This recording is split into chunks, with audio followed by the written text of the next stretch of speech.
Next நேயர்களுக்கு என்னோட அன்பான வணக்கங்கள். இன்னைக்கு நம்ம பெண்களுக்கான சிறப்பு பலன்கள் தான் பார்க்க போறோம். அதை நம்ம கூட ஷேர் பண்ணிக்கிறதுக்காக குடும்ப நல ஆலோசகர் மற்றும் காதல் ஜோதிடர் ஈஸ்வரி அவர்கள் தான் இணைஞ்சிருக்காங்க. வாங்க நிகழ்ச்சிக்குள்ள போகலாம். வணக்கம் மேம். வணக்கம்ப்பா. எப்படி மேம் இருக்கீங்க? நீங்க எப்படி இருக்கீங்க? ரொம்ப நல்லா இருக்கேன் மேம். எதுக்கு இன்னைக்கு பெண்களுக்கான சிறப்பு பலன்கள் டாபிக் பேசணும்னு நினைச்சீங்க மேம்? தெரிஞ்சுக்கலாமா? நிச்சயமா. அதாவது மார்ச் 8 வந்து எல்லாருமே வந்து பெண்கள் கொண்டாட்ட தினமா நம்ம பெண்களுக்கான ஒரு நாளாவே கொண்டாடுறோம். கண்டிப்பா. சோ அதனுடைய மகிமை அப்படின்றது எல்லாருக்கும் இருக்கக்கூடிய ரகசியம் ஒரு விஷயம் சொல்லலாம் அப்படின்னு. எப்பயுமே வந்து பார்த்தோம்னா எல்லாத்துக்கும் ஒரு கணக்கீடு இருக்கு இல்லையா? அது மாதிரி பெண்ணாக பெற்றவள் மட்டும் பாத்தீங்க அப்படின்னா பிறந்தது ஒரு வீடு, புகுந்தது ஒரு வீடு. கண்டிப்பா இல்லையா? ஒரு வாழ்க்கையிலுமே எப்பயுமே ஒரு மாற்றங்கள் அப்படிங்கிறத பார்த்துட்டே இருக்கவங்க யார் அப்படின்னா பெண்களா பாக்குறோம். ஸோ 8ஆம் தேதியில ஏன் கொண்டாடுறோம் அப்படின்றப்ப அதுக்கு நிறைய ஹிஸ்டரியில போய் நீங்க தட்டி பார்த்துக்கோங்க. ஆனா ஒரே ஒரு ரீசன் மட்டும் நான் ஜோதிட ரகசியமா சொல்லக்கூடிய விஷயம். அதாவது 8ன்றது மறைவு ஸ்தானமா இருக்கக்கூடிய ஒரு வாழ்க்கையா சொல்லுவோம். 8 மட்டும் தான் பாத்தீங்க அப்படின்னா எந்த இடத்துல தொடங்கணுமோ திருப்பி அதே இடத்துல போய் முடிப்போம். கரெக்டா? பெண் மட்டும் பாத்தீங்க அப்படின்னா பிறந்ததுல இருந்து என்னதான் திருப்பி அவங்களோட நிலைகள் மாறாம அதே இடத்துல வந்து முடியக்கூடிய ஒரு அமைப்பு தான் 8. சோ பெண் வந்து ஜாதக ரீதியாவோ ஜோதிட ரீதியாவே பார்க்கும்போது விருச்சிகத்தை தான் 8ஆம் இடமா சொல்லுவோம். 8 அப்படின்னாலே கண்டம், கஷ்டம், வலி, வேதனைன்னு ஏகப்பட்ட விஷயங்களை அப்படியே உள்ள வச்சிருக்குன்ற இடம்.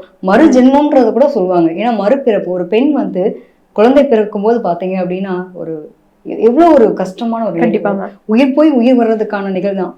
ஒரு குழந்தை உருவாக்குறது அப்படிங்கிறது சாதாரண விஷயம் கிடையாது. அது உருவாகி தன்னை கஷ்டப்படுத்தி மறுஜென்மமா வாழ்க்கை கொடுக்கறது அப்படிங்கிற மாதிரியான ஒரு அமைப்பு. ஸோ அதனாலதான் வந்து மகளிர் வந்து எல்லாருமே எல்லாத்த பத்தி நம்ம பேசினா கூட இது ரொம்ப பர்டிகுலரான விஷயம். மார்ச் அப்படிங்கிற ஒரு விஷயத்துல வந்து மார்ச் மாசத்துல 8ஆம் தேதியில நம்ம கொண்டாடக்கூடிய ஒரு நாள் மகளிர் தினம். ஸோ இந்த மாசம் ஃபுல்லாவே மகளிருக்கான ஒரு மாசமாவே இருக்கட்டும். கண்டிப்பா பார்க்கும்போது உங்களை பார்த்தோன்னா எனக்கு தோணுச்சு, ஏன் நம்ம பேசுறோம் பாத்தீங்கன்னா கரெக்டா பிங்க் மேட்ச் அது பாத்தீங்கன்னா பெண்களுக்கான ஒரு தினமாவே கொண்டாடிடலாம். அதை பத்தி டீட்டெயிலா இன்னைக்கு ஒத்துவோம். ஒவ்வொருத்தருடைய பெண்ணினுடைய ரகசியங்கள் என்ன, எதனால இந்த மாதிரியான ஒரு பிறப்புல பிறந்திருக்கும், அது ஒவ்வொரு ராசியில ஏன் பிறந்திருக்கும்ன்றத பத்தி டீட்டெயிலா பார்க்கலாம். நிச்சயமா மேம். கடகராசி பெண்கள் பத்தி பேச போறேன் மேம். அவங்களை பத்தி கொஞ்சம் சொல்லிடுங்க. எனக்கு கொஞ்சம் ஆர்வமா இருக்கு. கண்டிப்பா. கடகம் காலச்சக்கரத்தின் 4ஆம் இடம் சொல்லக்கூடியது கடகம். பொதுவாக கடகத்துல பெண் பிள்ளைகள் எப்படி இருப்பாங்க, ரொம்ப யூனிக்காம். அதாவது அம்மா அப்படின்னாலே இவங்கதான். அன்புக்கு அன்பு, இரக்கம், கருணை, பாசம் அப்படியே சொல்லிட்டே போகலாம். ஒரு லிஸ்ட், பெரிய லிஸ்ட் எடுக்கலாம். அந்த அளவுக்கு இருக்கக்கூடிய பிள்ளைங்க தான் கடகத்துல பிறந்த பெண் பிள்ளைகள். சோ சந்திரனுடைய ஆதிக்கம் பெற்ற வீடு. இங்க வந்து பாத்தீங்கன்னா எங்கேயுமே இல்லாதது வந்து பாக்யாதிபதினு சொல்லக்கூடிய குரு பகவான் இங்கதான் உச்சம் அடைகிறார். அப்ப எப்படி இருப்பாங்க அந்த பிறந்த பெண் பிள்ளைகள்? குருச்சந்திர யோகம்லாம் சொல்லுவோம் இல்லையா? அந்த மாதிரி இந்த பெண் பிள்ளைகள் வந்து ரொம்ப அழகா இருப்பாங்க. வசீகர தோற்றம் இருக்கும். எங்க இருந்துதான் இந்த பிள்ளைகள் மட்டும் இவ்வளவு அழகா இருக்காங்க? நிலாவோட நம்ம ஒப்பிடுறோம் இல்லையா? ஒரு கவிதை எழுதுனா கூட சரி, ஒரு பெண்ணுக்கும் நிலவுக்கும் ஒரு தொடர்பு இருக்க மாதிரி ஒப்பிடுறோம் இல்லையா? அந்த அளவுக்கு ரொம்ப அழகான பிள்ளைங்க. அவ்வளவு வந்து எந்த ஒரு செயல்பாடு எடுத்தாலும் சரி, அதுல தனக்கு என்ன லாபம்ன்றதை விட அம்மா என்ன பண்ணுவாங்க, நம்மள கேர்ஃபுல்லா பாத்துக்குவாங்க. எல்லாத்தையும் பண்ணிச்சு குழந்தைங்களுக்கு எல்லாத்தையும் கொடுத்துட்டு இல்லாட்டி கூட சும்மா இருப்பாங்க. அந்த மாதிரி இவங்களை பொறுத்த வரைக்கும் நிறைய பேருக்காக தன்னோட சுத்தி இருக்க எல்லாருமே சந்தோஷமா வச்சுக்கணும் அப்படின்னு நம்புவாங்க. நம்மளை ஏமாத்துறாங்கன்னு கூட தெரியாம ஏமாறக்கூடியவங்களும் இவங்களாதான் இருப்பாங்க. நிச்சயமா அந்த அளவுக்கு ரொம்ப இன்னசென்ட்டான பிள்ளைங்களா இருப்பாங்க.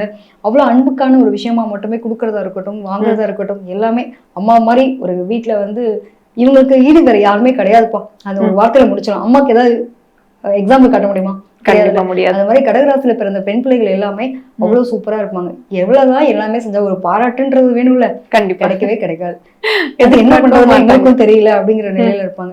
பரவாயில்லப்பா, நான் நல்லவன்ற ஒரு பட்டம் எனக்கு மட்டும் நான் தெரிஞ்சா போதுமானது, என்னோட குழந்தைங்களுக்கு நான் உண்மையா இருக்கேன்ற மாதிரி இவங்களுடைய உறவுகளுக்காகவும் என்னை சுத்தி நம்புறவங்களுக்காகவும் அவ்வளவு டெடிகேட்டடா இருப்பாங்க, ட்ரஸ்டபிளா இருப்பாங்க. கண்டிப்பா மேம். இவங்க எந்த மாதிரி பிசினஸோ இல்ல வேலையோ சூஸ் பண்ணலாம் மேம்? உங்களை பொறுத்த வரைக்கும் வந்து பயணம் சார்ந்த விஷயங்கள் தான். ஐடி ரிலேட்டடா இருக்கக்கூடிய நிறைய பேர் ராத்துக்கம், அதாவது ராக்கோரிகள்னே உங்களுக்கு பேரு.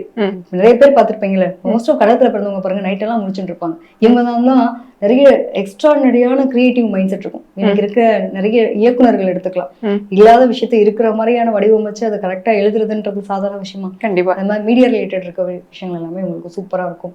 கடந்து பயணம் பண்ணக்கூடியது. நிறைய பேர் வந்து மெரைன் இன்ஜினியரா இருக்கிறது, ஹெலிகாப்டர் இதே மாதிரி வந்துட்டு ஏரோப்ளைன் இந்த மாதிரி விஷயங்களை வந்து மெக்கானிக் பண்றதா இருக்கட்டும், அதை ஓட்டுறதா இருக்கட்டும், அது சார்ந்த விஷயங்கள், வானம் சம்பந்தப்பட்ட விஷயத்தோட பயணப்படுறது எல்லாத்தையும் எடுத்துக்கோங்களேன். இதுல ஆணுக்கு நிகரான பெண்ணா நாங்க சாதனை படைக்கிறோம்ப்பா அப்படின்ற அளவுல எல்லாமே பண்ணக்கூடிய பிள்ளைங்க. அதான் சொன்னேனே, அம்மானா என்ன பண்ணுவாங்க, எல்லாருமே இருப்பாங்க மல்டி டேலண்டட்.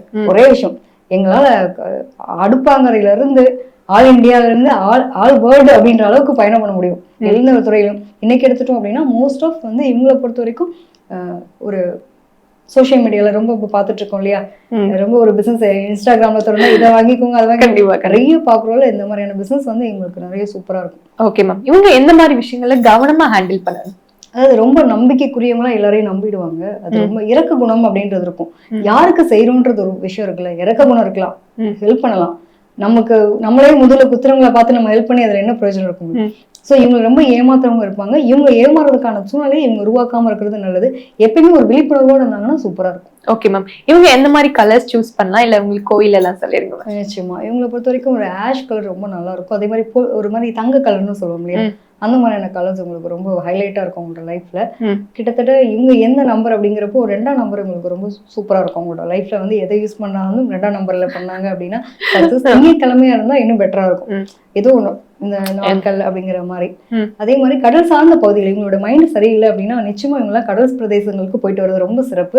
ஏதாவது அவுட் ஆஃப் ஸ்டேஷன் போவாங்கல்ல, ஒரு இயர் எண்ட் வந்து எங்கேயாவது ஒரு இடத்துல கண்டிப்பா அப்படின்னா இவங்க எல்லாம் வந்து நீர்வீழ்ச்சி சம்பந்தப்பட்ட இடத்துக்கும் தண்ணீர் சார்ந்த இடங்களுக்கு போயிட்டு வந்தாங்கனால எங்களோட வாழ்க்கை ரொம்ப வளமா இருக்கும். அப்படியே போற போக்குல அங்க எந்த கோவில் இருக்கும், தண்ணீர் பக்கத்துல இருக்கக்கூடிய கோயில்ல சாமி கும்பிட்டாங்க. இப்ப நம்ம இங்க எடுத்துட்டோம் அப்படின்னா சென்னையில அஷ்டலட்சுமி கோயில் இருக்குல்ல, அந்த மாதிரி தாயாரையும் வழிபட்ட மாதிரி ஆச்சு, பீச்சுக்கு போன மாதிரி. ஒரே நேரத்துல 2 வேலை இந்த மாதிரி பாத்துக்கோங்க. கண்டிப்பா மேம். ரொம்ப அருமையா சொன்னீங்க. நன்றி.